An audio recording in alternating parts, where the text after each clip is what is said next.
Speaking of regulation, it came up a lot as a theme in our research because it's something that it does affect companies in the fintech space quite a lot.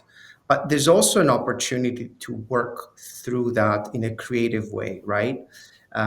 Naturally speaking, this industry has, because of the regulation, has a lot of friction points that when it comes to the users, the customers, and the company itself, these are necessary steps you need to make sure you have in order to protect your users. So you have, processes like KYC, KYB, data security, regulatory compliance, fraud detection. All of these things are difficult and hard and create a lot of friction. So, with your experience from eBay and from remote, uh, are there any best practices you can share in terms of improving the overall user experience while also, staying true to those regulatory needs that create that kind of friction? Yeah, definitely. And that is always a friction point and will always be a pain point for those who are involved in the payments industry. What you have to keep in mind is that even if you rely on a partner to do KYC, when it comes to money movement, someone has to do it. It's not something that you can park, that you can do never. Someone has to do it. And that word someone is really that holds a lot of the kind of best practices there. Let's take the example that you're working with a partner for some of your money movement activities. What you need to figure out is where in your customer journey and where in your flow does it make sense to actually put the friction point for the end user to make it either the least inconvenient possible or put it in a way that the end user has an incentive to actually go through the KYC process because there's something waiting for them on the other side. For example, on the remote platform, we allow customers to kind of take a look, try to hire folks, take a look at how the payslip creation is. But when they actually try to create a contract and hire somebody, that's when we put KYB, which means that once you've explored the platform, you know what you can do, and you have an incentive to go and hire somebody, that's where you're actually going to go and go through the KYB process. Similarly, with when I was at eBay, in many ways we allow sellers to sell on the platform, and then once they sold an item, that's when they would have to have KYC completed for them to receive funds from the platform. So once you add that incentive, it becomes much less of a friction point and more of a okay, let me get this done so I can have access to the money or access to a product that I actually want and need. So you don't put it at the beginning where it's a little bit more of a, this is a nuance. I don't think I really want to go through this. And you put it in a play that is after you've created value for the end user, and that's where they want to actually go through the product. Now, beyond the incentives piece, there are other elements like making KYC progressive. Now, what that means is that depending on the regulation, you don't actually have to check for everything that for all the different documents that the regulation requires when someone is onboarding. There's different thresholds for when you need to ask certain documents. And that's the way, again, you can set up your KYC process. When we've had sellers at eBay that sold up to $500 or $1,000 a year, which doesn't sound like much, but that's what you and me would sell on the platform. We actually don't have to go through the whole set of 5 documents that the European Union requires a seller to provide because the threshold is 3 or 5,000 euros or whatever it is. So making that progressive and only asking for documents when different thresholds are met is another easy and sleek way of basically eliminating a lot of the friction at the beginning. And lastly, another interesting one is finding a way to ask your customers for the minimum amount of information possible and augmenting what they give you with what's available in either public databases or any other risk tools that you use.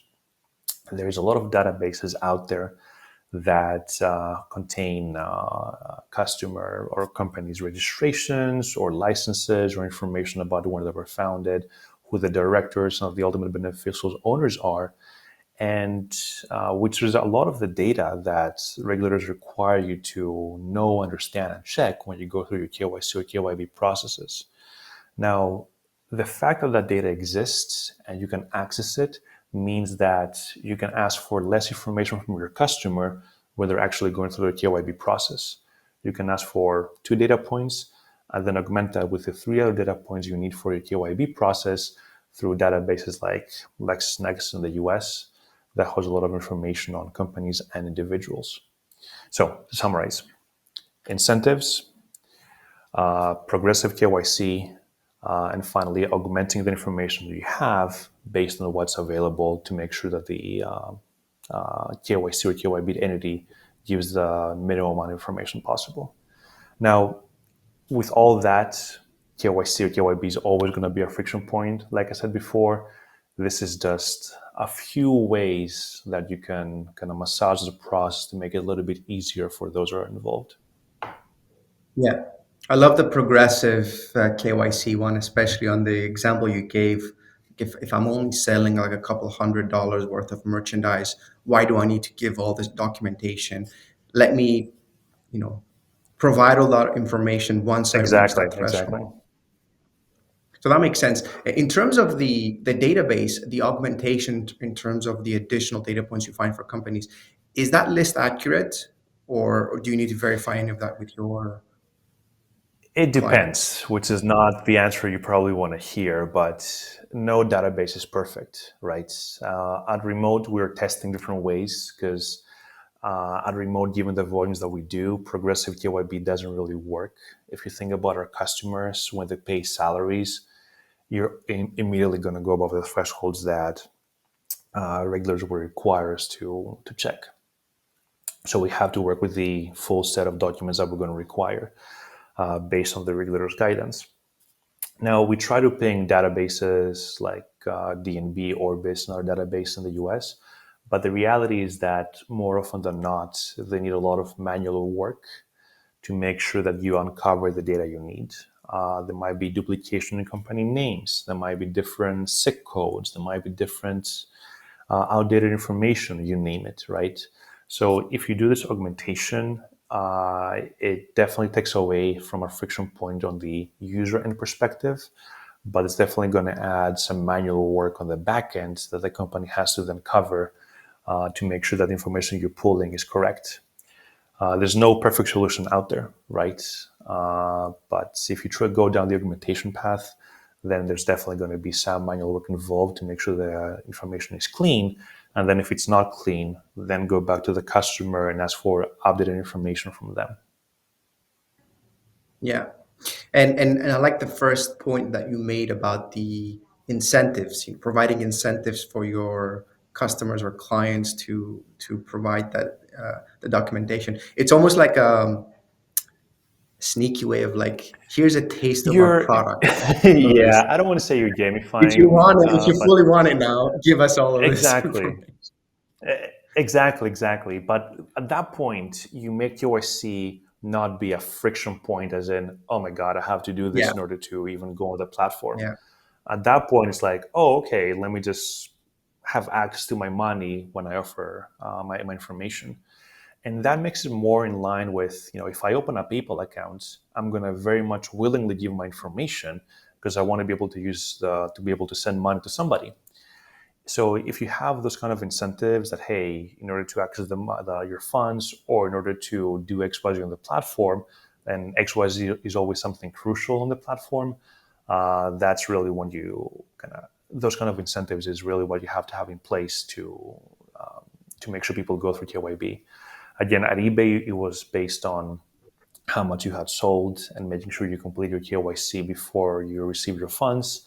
At Remote, it's often you're on the platform, you hired somebody before you actually make a payment, you have to go through KYB, which again, if you've hired folks, you really want to make sure that they're paid on time, their salary is paid.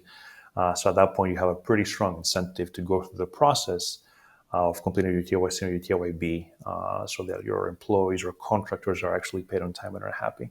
mm, It's a newer approach. It's a good approach, and I think it's going to be more and more done on this in the future.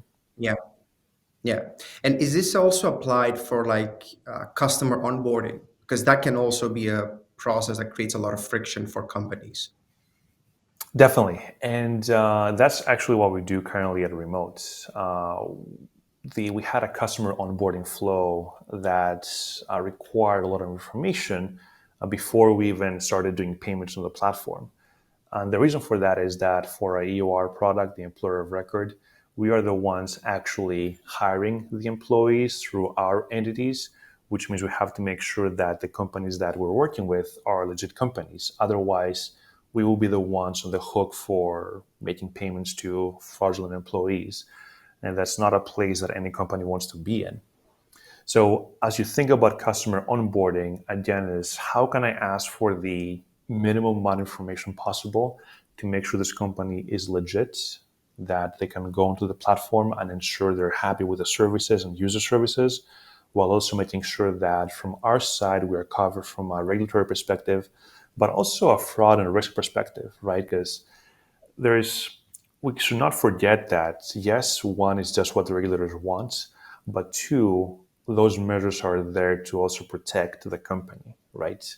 Because if you're not checking, you open yourself to money laundering, to fraud, to risk, to chargebacks, to disputes that are going to be way out of line, and then you're risking your own company's livelihood and well-being.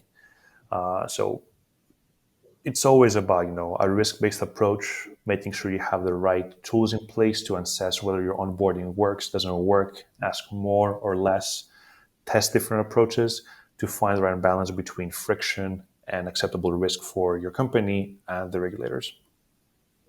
And a better experience overall for your Of users. course, of course, of course, of course.